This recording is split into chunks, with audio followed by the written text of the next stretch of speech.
दोस्तों, आप सब जानते हैं 2013 दिसंबर में कांग्रेस पार्टी की सरकार थी और हम चुनाव हार गए थे।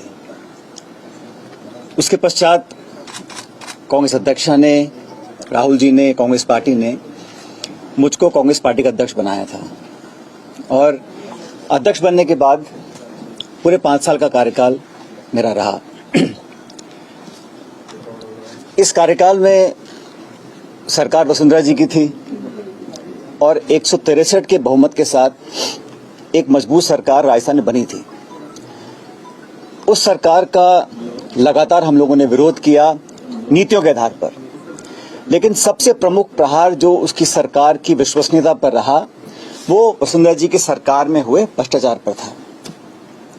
हम लोगों ने लगातार एक जिम्मेदार विपक्ष की भूमिका निभाई और जो जो भ्रष्टाचार के प्रकरण सामने आए उसको हमने उजागर किया, जनता तक लेकर गए और मुझे लगा कि हमारी बात को कांग्रेस के कार्यकर्ताओं की, हम नेताओं की जो आवाज थी, जो बात थी, जो तथ्य थे, जो प्रमाण थे, उनको जनता ने स्वीकार किया।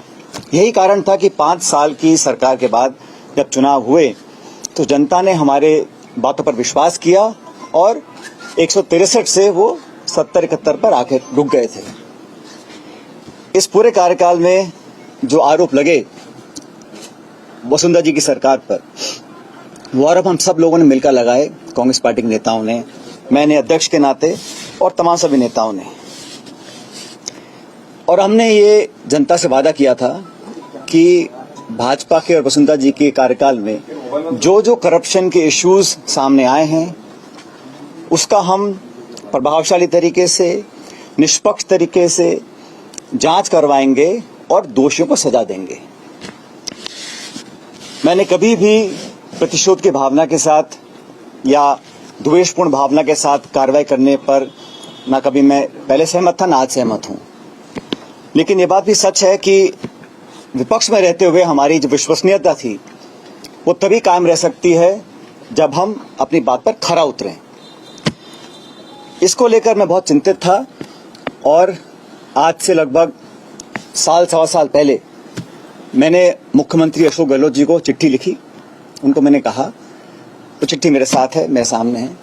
मैंने बड़े विस्तार से पूरे घटनाक्रम का विवरण उसमें रखा और मैंने कहा कि हमारी सरकार को बने अब लगभग 3.5 साल हो गए। उस समय अब समय आ गया कि हम लोग अपने वादों पर खरा उतरें। जो आरोप हमने लगाए थे, गहलोत जी ने लगाए, मैंने लगाए, भूमाफिया के, शराब माफिया के, खनन माफिया के, 9TP को लेकर, ललित मोदी को लेकर, खान माफिया को लेकर, खान का बड़ा घोटाला हुआ था, वो सारे पब्लिक डोमेन में हैं। मैंने उनसे आग्रह किया था कि 1.5 साल बचा है चुनाव में और हम लोगों को, कांग्रेस जनों को ये दिखाना पड़ेगा कि हमारी कथनी और करनी में फर्क नहीं है। मैंने तमाम जो हमारे स्टेटमेंट्स थे, जो हमने प्रतिक्रियाएं दी थी, जनसभाओं में, प्रेस वार्ता में जो आरोप लगाए थे, वो सब उनको मैंने दिए और उसकी कॉपी मैंने AICC में तमाम लीडरशिप्स को दी कि हम चाहते थे संज्ञान इसका लिया जाए। ये पहली चिट्ठी मैंने लिखी थी 28 मार्च 2022 को। उसका मुझे जवाब नहीं मिला, तो फिर मैंने 2 नवंबर 2022 को एक और चिट्ठी लिखी। उसमें उनको बड़ा विनम्रता से आग्रह किया कि मैंने आपको पहले लिखा था, ये प्रकरण हुए, ये आरोप आपने लगाए, मैंने लगाए, पूरी कांग्रेस पार्टी ने लगाए और जनता ने हमारी बातों को विश्वास किया। तभी तो हम लोग जहां सिर्फ 21 सीटों पर रह गए थे 2018 के चुनाव में, 2013 के चुनाव में 21 से लेकर हम 100 तक पहुंचे, तो हमारी बात पर लोगों ने विश्वास किया था। चिट्ठी लिखी मैंने 2 नवंबर 2022 को, उसका भी जवाब मुझे मिला नहीं। और हम चाहते हैं कि जब जनता के बीच जब सिर्फ 6 महीने का, 7 महीने का समय बचा है, तो हम लोग पब्लिक में जाएं, उससे पहले हम लोग कुछ कार्रवाई करें। आप जानते हैं कि भारत सरकार ED, CBI, इनकम टैक्स, तमाम एजेंसीज का दुरुपयोग कर रहा है और ये पूरा देश जानता है, इस बात को संपूर्ण विपक्ष बोलता है, हम लोग भी बोलते हैं कि एजेंसीज का दुरुपयोग किया जा रहा है भारत में। और 95% जो छापे, नोटिस, कार्रवाई हो रही है ईडी के माध्यम से, वो विपक्षी नेताओं के ऊपर हो रही है। इसको लेकर विपक्ष की तमाम पार्टियां न्यायालय तक भी गई हैं। तो एक तरफ तो केंद्र सरकार एजेंसीज का दुरुपयोग कर कर जो कांग्रेस की लीडरशिप है उनको टारगेट कर रही है। अब फर्जी केस बनाए जा रहे हैं, चाहे वो नेशनल हेराल्ड का केस है, चाहे वो यंग इंडियंस का केस है, और मुकदमों में, केसों पे सुनवाई हो रही है, पेशी लग रही है, समन्स आ रहे हैं, नोटिसेस आ रहे हैं। एक तरफ तो वो ऐसा काम कर रहे हैं, और राजस्थान सरकार जो हमारी अपनी सरकार है, यहाँ पर जो हमारे एजेंसी संसाधन हैं उनका हम ना तो सदुपयोग करें ना उपयोग कर रहे हैं। तो ये बड़ा विचित्र मामला था, इसको लेकर बहुत मैं चिंतित था। मैंने ये प्रकरण साल भर से ज्यादा हो गया, तो आज मैं चाहता हूं कि ये बात पब्लिक डोमेन में जाए, क्योंकि कांग्रेस कार्यकर्ताओं को लगना नहीं चाहिए, पब्लिक को लगना नहीं चाहिए कि हम लोग कहते कुछ है करते कुछ है।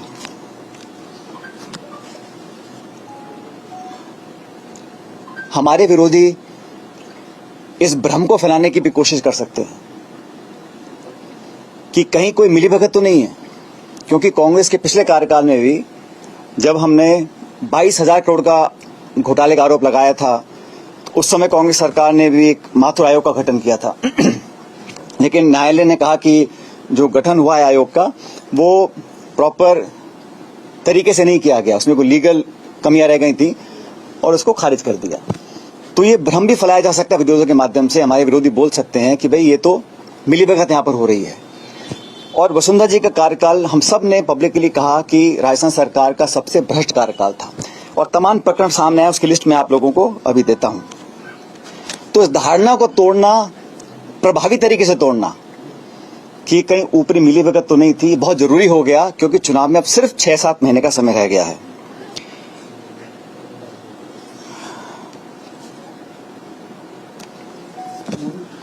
अभी चिट्ठियां मैंने लिखी हैं, इसका जवाब हमें मिला नहीं। और जैसा कि आप जानते हैं कि जब ये खान घोटाला हुआ था, 45,000 करोड़ रुपए का आरोप हमने लगाया था सरकार के ऊपर, और हमने मांग की थी कि इस घोटाले की जांच सीबीआई से की जाए। 4.5 साल बाद भी इस जांच को सीबीआई को नहीं दिया गया। और ललित मोदी कांड हुआ था, उस समय हम सब लोग, माननीय अशोक गहलोत जी, मैं, हम सब नेता जो कांग्रेस पार्टी के थे, हम गवर्नर के पास गए, राष्ट्रपति के पास गए, ज्ञापन दिया, सीएजी के पास गए, सीवीसी के पास गए, और तमाम एजेंसीज को कहा इसकी जांच की जाए। तो आज जब 4.5 साल पूरे हो गए सरकार के, कांग्रेस सरकार के, तो भ्रष्टाचार, करप्शन के ऊपर जो हमारी एक नो टॉलरेंस पॉलिसी है करप्शन को लेकर, उसको और पुख्ता करने के लिए हम चाहते थे एक विस्तारित, पारदर्शी और प्रभावी कार्रवाई करी जानी चाहिए। अभी तक वो कार्रवाई करी नहीं गई है। और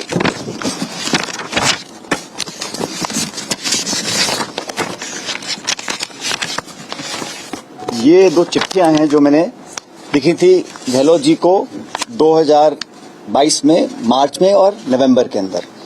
इसकी कॉपी मैं आपको दूंगा। लेकिन साथ ही साथ ये जो मैं कह रहा हूं, ये सब हम एक छोटा सा वीडियो हमारे पास है जो इकट्ठा किया था, जो पब्लिक डोमेन में हमने बातें करी थी। मैं चाहता हूं उसको आप जरा प्ले करना एक मिनट।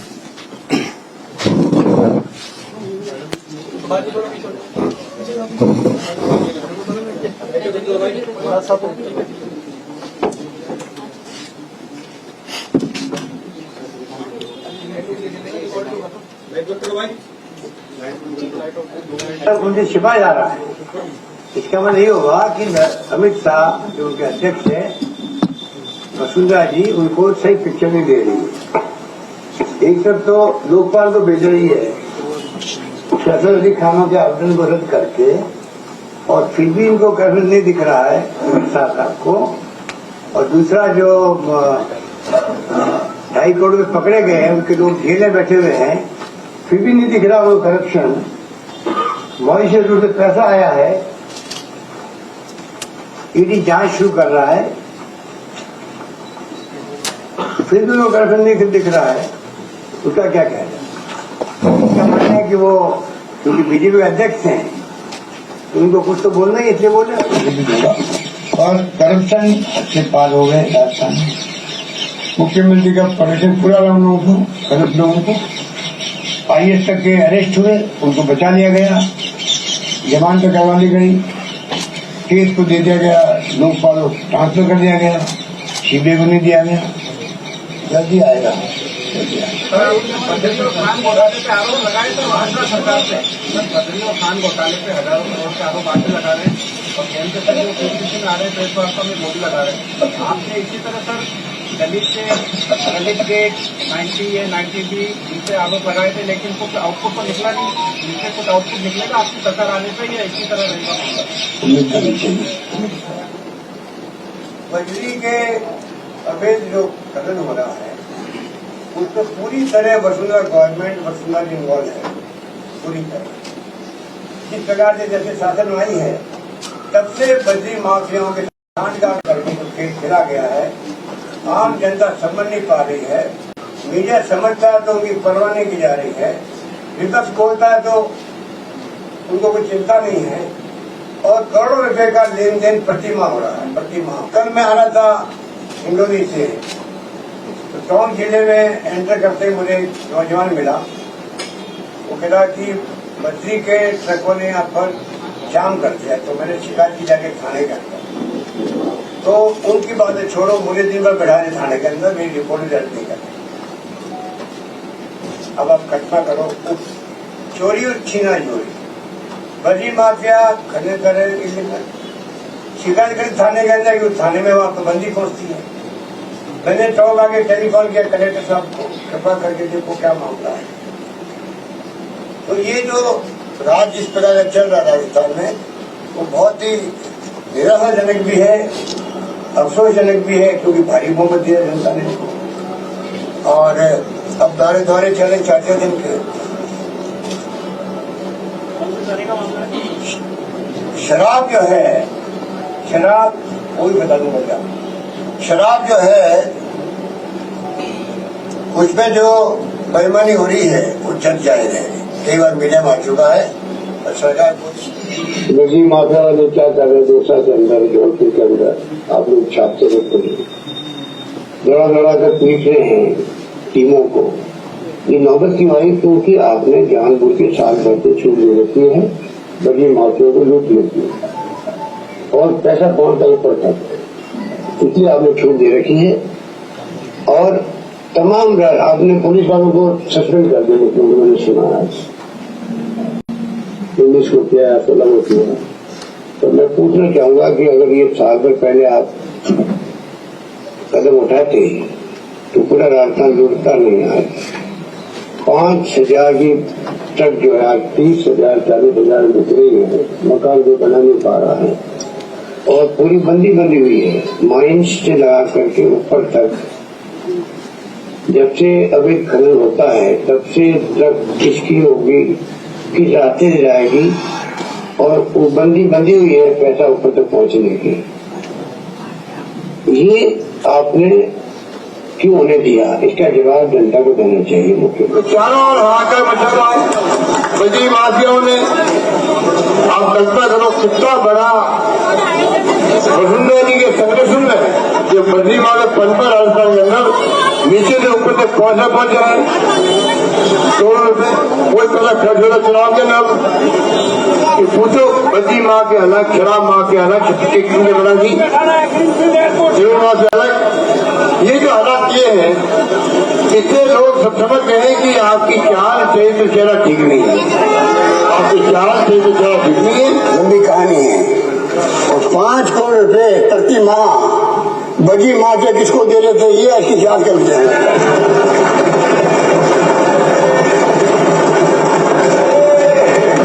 प्रतिवर्ष नहीं, प्रति माह 5 करोड़ रुपए कहाँ जा रहे थे, ये बताइए मुझे। आप हमसे पूछते हो कि बजरी आबकारी के अंदर तो जिस प्रकार लूट मची सरकार ने, उन्होंने रिकॉर्ड बनाया। ये बीजेपी सरकार पहली सरकार है जिसने जनता को लूटना स्वीकार करवाया। करप्शन के माध्यम से जनता की जेब से पैसा निकालो, शराब की कीमतें बढ़ा दी गई अनऑफिशियली, और पर दुकान 25,000 रुपए वसूल किए गए पूरे राजस्थान से। लाखों करोड़ रुपए इकट्ठे हुए इनके, वो पैसे कहाँ गए मुझे पता नहीं। मशीनरी को करप्ट कर दिया लोगों ने। खुद के स्वार्थ में पैसा ऊपर तक पहुंचता था, खुद के स्वार्थ में शराब की जो रेट होती, फिक्स रेट होती है MSP की, एमआरपी, उसको बदल करके आपने छूट दे दी कि आप जनता को लूटो। और नाम इन्होंने किए थे, उसको ठीक करने में लगे हुए हैं। बजरी के अंदर भी यही मामला है, अवैध खनन करो, 5,000 की ट्रक है वो 30,000 बेचो, 40,000 बेचो, कुछ भी करो, पैसा ऊपर तक पहुंचना चाहिए। 55 करोड़ रुपया प्रति माह पहुंचे ऊपर, ये स्थिति बनी थी। और पूरा सिस्टम जो था पुलिस का, माइनिंग का, ट्रांसपोर्ट कंपनियों का, वो पूरे सिस्टम को बर्बाद कर दिया, पूरे सबको करप्ट कर दिया। ऐसी हरकतें मैंने कभी देखी नहीं आज तक। आग लगी हुई देश के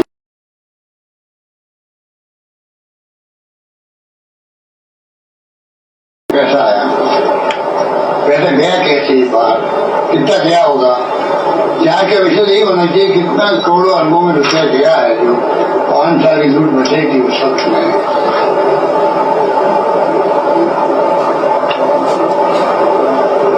मैंने कहा ना कि साहस है तो जो इनके खिलाफ केस चल रहे हैं कोर्टों के अंदर भी है, उनकी जांच करवा, पुलिस इनकी है, तो ये यहाँ जांच हो नहीं सकती मुख्यमंत्री के खिलाफ में या मुख्यमंत्री के सहयोगियों के खिलाफ में, जिनको बेटी है या कारपेट वाला मामला। मुख्यमंत्री को इस्तीफा देना ही चाहिए और बेटे को भी। जिस उसमें आरोप लगे हैं कि पैसा मॉरिशस के रूप से आया है, नंबर 1 पैसा इनके धौलपुर में लगा है, वहाँ 7 स्टार होटल बनी है, उनकी पूरी जांच होनी चाहिए। पैसा कितना लगा है, कहाँ से आया, कैसे लगा है, पूरी जांच होनी चाहिए। इसमें बात जो आई थी केंद्रीय, और इन्होंने जो आजादी के बाद में पहली गवर्नमेंट के मुख्यमंत्री है देश के अंदर, पहला नागरिक होगा जो किसी दूसरे मुल्क के सरकार को ये कहे कि मेरे मुल्क के लोगों को मालूम नहीं पड़ना चाहिए कि मैं क्या आपको एविडेंस दे रही हूँ। आरोप लगते हैं भाई ये गोचर भूमि दबा ली राज परिवार ने धौलपुर के अंदर, महल का हिस्सा कॉमर्शियल करके दे दिया मिस्टर हाईवे को। जमीन जो है महल के अंदर की पूरी जमीन वो गैर मुमकिन स्वेच्छक है, ये हम भी सुनते रहते लोगों से। तो जितने उनके आरोप लगते हैं ये उनके लिए एक सुनहरा अवसर होता है जब आपको डेमोक्रेसी के आधार पर राज करने का अवसर मिला है। हमेशा के लिए उनके खुद के इतने हैं, हमेशा के लिए वो सारी बातें स्पष्ट करनी चाहिए। ग्राम आयोजित किया गया, 50-60 करोड़ तो फूंक दिया आपने इस राजस्थान में। ये जांच का विषय है, बिना टेंडर बिना कुछ भी किए हुए देते के पहले उठाते गए। शानदार प्रोग्राम होना चाहिए, उद्योगपतियों को खुश करके बैठो आगे के इन्वेस्टमेंट के लिए, आगे हमारे साथ अच्छे रहने चाहिए। अरे भाई सुनो, क्या होगा उसका, ये तो जांच होनी थी इसकी, तो मेरा मानना है।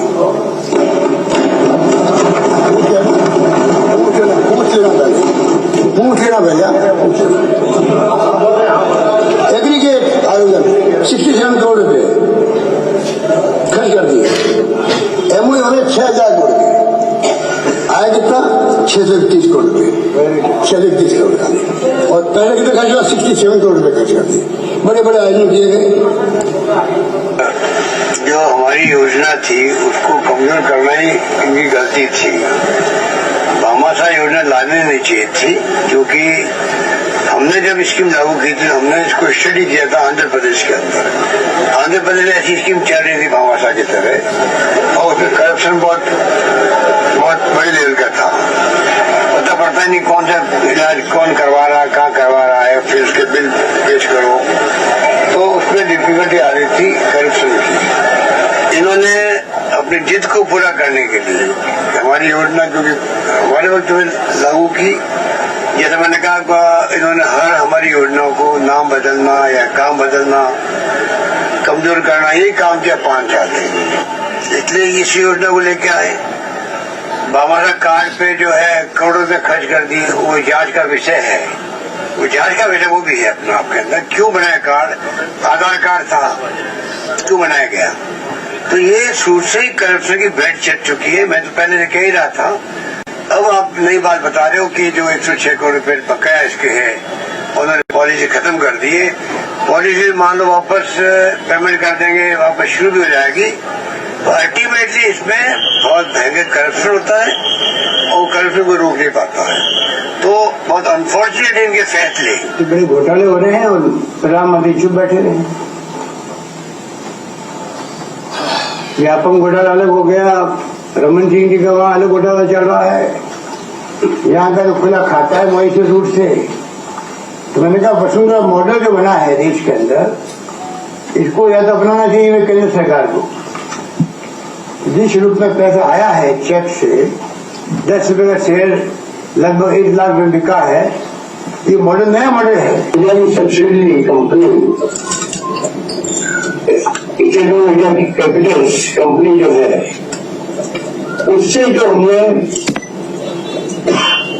पूरी रिफाइनरी का बजट बनाया था, उसकी बजाय प्राइवेट कंपनी को आपने 4 साल बर्बाद कर दिए और जो गुमराह कर रहा है सत्य बोल करके 40,000 करोड़ बचा दिए। कोई प्राइवेट फंड को जगह दी थी, स्टेट गवर्नमेंट का भारत सरकार की कंपनी ओएनजीसी राजस्थान की कंपनी नहीं बनाई, कंपनी राजस्थान गवर्नमेंट, उनके पीछे समझौता था, लेन देन हो रहा था राजस्थान और केंद्र के बीच में।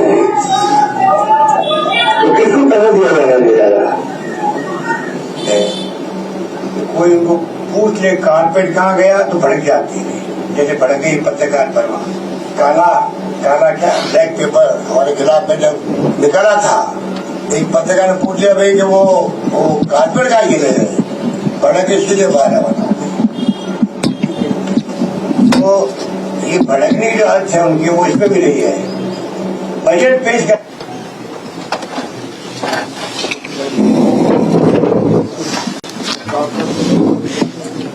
अब साथियों, ये जो करप्शन को लेकर गहलोत साहब ने जो बातें बोली हैं, इससे कहीं ज्यादा मैंने भी बोली थी और हमने मिलकर बोली थी। और मैं समझता हूं अब समय आ गया कि इस पर हम अपनी स्थिति स्पष्ट करें। और जैसे मैंने पहले कहा, हमारे विरोधी कई बार आरोप लगा सकते हैं कि क्या कोई मिलीभगत है या क्या मसला है कि हम बार बार सरकार बनाने के बावजूद भी, क्योंकि करप्शन ऐसा इशू है जो पब्लिक को छूता है। और हम जब दोबारा चुनाव में जाएंगे तो हमारी बात पर कोई इकबाल करे, इसलिए जरूरी है कि हम प्रभावी, पारदर्शी और समय सीमा निर्धारित, और साथियों अगर निष्पक्ष जांच में, क्योंकि करप्शन ऐसा इशू है जो पब्लिक को छूता है, और हम जब दोबारा चुनाव में जाएंगे तो हमारी बात पर कोई इकबाल करे, इसलिए ज़रूरी है कि हम प्रभावी, पारदर्शी और समय सीमा निर्धारित, और साथियों नहीं होगी तब तक कैसे लोग मान लेंगे हमारी बात को। अगली बार जब हम जाएंगे कि भाजपा के हमारे साथी वसुंधरा जी की सरकार में जो कांड घोटाले हुए थे वो सही थे या गलत थे। इसलिए मैंने तो चिट्ठियां लिखी और आज साल भर से ज्यादा हो गया। आज का प्रकरण नहीं है, क्योंकि मैं इस बात को लेकर बहुत लंबे समय से चिंतित था। तफ्तीश नहीं होगी तब तक कैसे लोग मान लेंगे हमारी बात को। अगली बार जब हम जाएंगे कि भाजपा के हमारे साथी वसुंधरा जी की सरकार में जो कांड घोटाले हुए थे वो सही थे या गलत थे। इसलिए मैंने तो चिट्ठियां लिखी और आज साल भर से ज्यादा हो गया। जब हम विपक्ष में थे तब तथ्य हमारे पास आ रहे थे, तो मैं नहीं मानता हूं कि सरकार में आने के बाद हमारे पास वो संकल्प शक्ति नहीं होगी कि हम उन तथ्यों को उजागर कर सकें। और ये जांच का विषय मैंने नहीं कहा, तो कई बार आप देखा मुख्यमंत्री जी ने बोला है, कई बार सदन में बोला है, सदन के बाहर बोला है, तो इसलिए मैं समझता हूं बहुत जरूरी है। लेकिन दुर्भाग्यवश अभी तक इस पर कार्रवाई हुई नहीं है। 6-7 महीने में आचार संहिता लग जाएगी, इसलिए मैं ये आपके बीच साझा करना चाहता था। और साथियों, कई बार आप मुझसे सवाल पूछते हो और मैं जवाब देता हूं कि मैंने कांग्रेस लीडरशिप को राजस्थान के संदर्भ में कई सुझाव दिए हैं। मैंने कहा ना आप लोग कई बार, उनमें से एक सुझाव ये भी था कि पार्टी की साख बचाए रखने के लिए पार्टी के नेताओं द्वारा दिए गए आश्वासन और भाषण ऐसे ना लगे कि हम सिर्फ चुनावी रोटी सेकने के लिए झूठे मूठे आरोप लगाते हैं और सत्ता में आने के बाद हम सब भूल जाते हैं।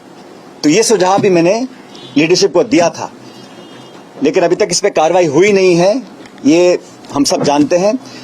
इसी को देखते हुए क्योंकि 11 अप्रैल को महान समाज सुधारक लगभग 200 साल पहले जन्मे ज्योतिबा फूले जी की जयंती है।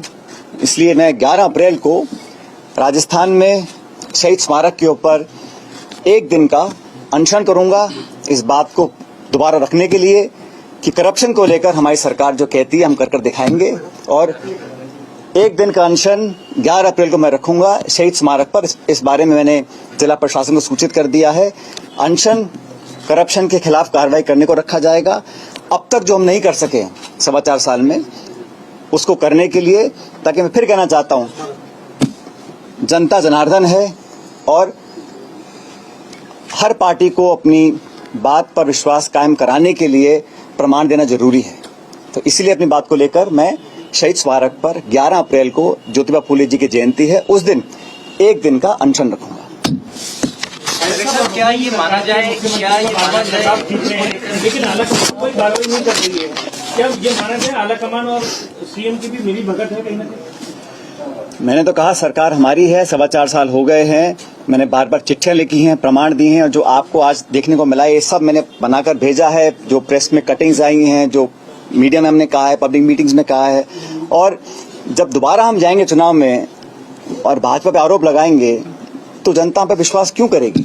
इसलिए अपनी विश्वसनीयता बनाने के लिए ये बहुत जरूरी है कि हम कुछ कर दिखाएं। और मैंने कहा ना, ये जो मिलीभगत का आरोप हमारे विरोधी लगा सकते हैं, भ्रम फैलाने की कोशिश कर सकते हैं कि कहीं वसुंधरा जी या मुख्यमंत्री जी या किसी और का कहीं कोई आपस में गठजोड़ तो नहीं है। क्योंकि पिछली सरकार में हमने आरोप लगाया, कमीशन बनाया, उसमें कुछ कमी आ गई, उस पर कार्रवाई नहीं हुई।